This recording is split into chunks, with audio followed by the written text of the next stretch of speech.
Good morning, dear student.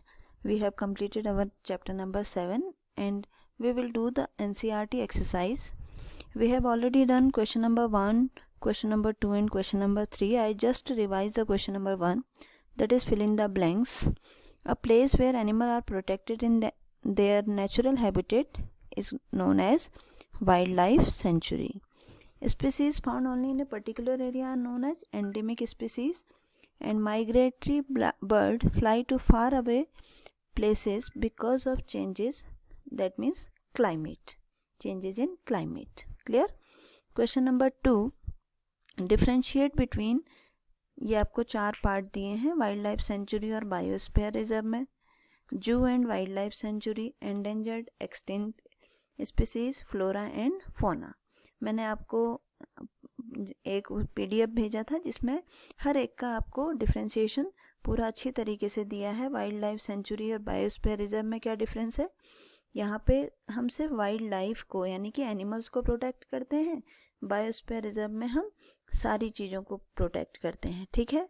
जू होता है, जू में जहाँ एनिमल को प्रोटेक्ट करते हैं लेकिन आर्टिफिशियल हैबिटेट में. वाइल्ड लाइफ सेंचुरी में नेचुरल हैबिटेट में. ठीक है. तो सेकंड क्वेश्चन आपने किया होगा जिस तरीके से मैंने आपको दिया है. अब हम आते हैं क्वेश्चन नंबर 3 पे.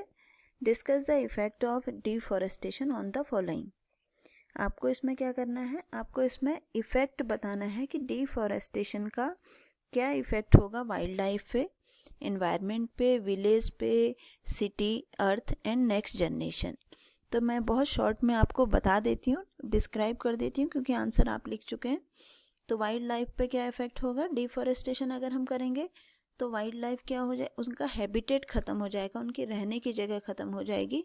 तो वे ज़्यादा टाइम तक अपने नेचुरल शेल्टर में सरवाइव नहीं कर पाएंगे. एनवायरनमेंट पे क्या इफेक्ट पड़ेगा? एनवायरनमेंट में पूरा इकोलॉजिकल बैलेंस जो है वो डिस्टर्ब हो जाएगा. मैंने आपको जैसे जब हम चैप्टर पढ़ रहे थे तभी बताया था कि प्लांट क्या करते हैं, CO2 को एटमॉस्फेयर से एब्जॉर्ब कर लेते हैं और ऑक्सीजन देते हैं. अगर प्लांट ही कम हो गए तो O2 और CO2, ऑक्सीजन और CO2 का बैलेंस ख़त्म हो जाएगा और जो इकोसिस्टम है वो डिस्टर्ब हो जाएगा. थर्ड आता है विलेज. विलेज पे क्या इफ़ेक्ट पड़ेगा? विलेज या रूरल एरिया, उनकी लाइफ जो है वो बहुत ज़्यादा फॉरेस्ट पे ही डिपेंड करती है. वो वहीं से लकड़ियाँ लेके आते हैं, वहीं के जो वाइल्ड एनिमल हैं उनको वो पालते हैं या फिर उनको वो उनकी हंटिंग करके वो अपने डेली का काम चलाते हैं. फिर चौथा आता है सिटीज़. सिटीज़ पे क्या इफ़ेक्ट पड़ेगा? सिटीज़ पे जनरली कोई इफ़ेक्ट नहीं पड़ता है क्योंकि सिटीज़ ने तो पहले ही इकोसिस्टम को डिस्टर्ब करके रखा हुआ है. ठीक है. अर्थ पे क्या फ़र्क पड़ेगा? अर्थ के लिए मैंने आपको बताया था कि ग्लोबल वार्मिंग हो जाती है, अर्थ का टेम्परेचर जो है वो उससे इंक्रीज़ हो जाता है. और नेक्स्ट जनरेशन पे यानी कि जैसे हमारी आने वाली जनरेशन पे क्या इफ़ेक्ट पड़ेगा?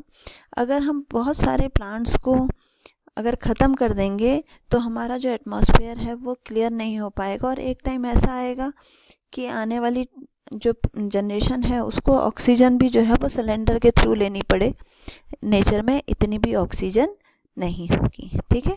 Now we will do question number 4. यहाँ से आप स्क्रीनशॉट लेकर के काम कर लेंगे. ठीक है. तो क्वेश्चन नंबर 4 को मैं डिस्कस करती हूँ. What will happen if we go on cutting trees. क्या होगा अगर हम ट्रीज़ को लगातार कट करते रहे तो?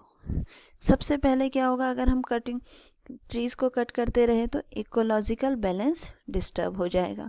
आप लिख सकते हैं कि इकोसिस्टम डिस्टर्ब हो जाएगा. ठीक है. सेकंड, अर्थ जो है वो फर्टाइल लेयर, अर्थ की जो फर्टाइल लेयर है, टॉप लेयर, वो ख़त्म हो जाएगी और वो डेजर्ट में कन्वर्ट हो जाएगा.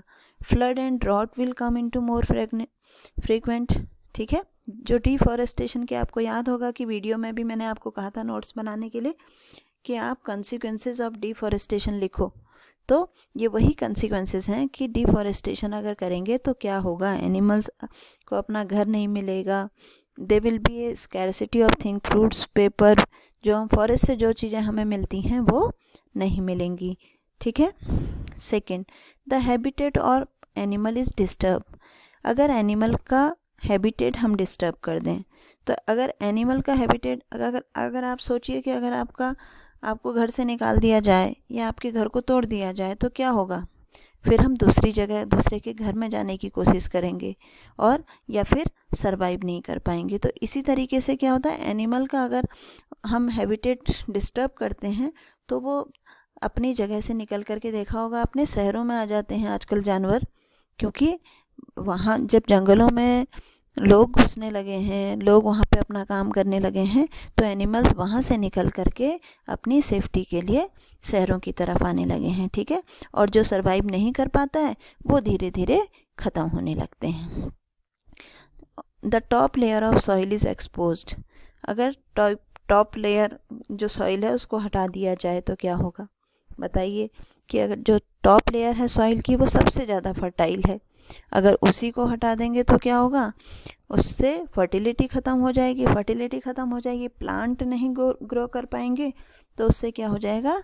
डेजर्टिफिकेशन होगा, ठीक है। फिर इसके बाद हम आते हैं क्वेश्चन नंबर 5 पे, ठीक है।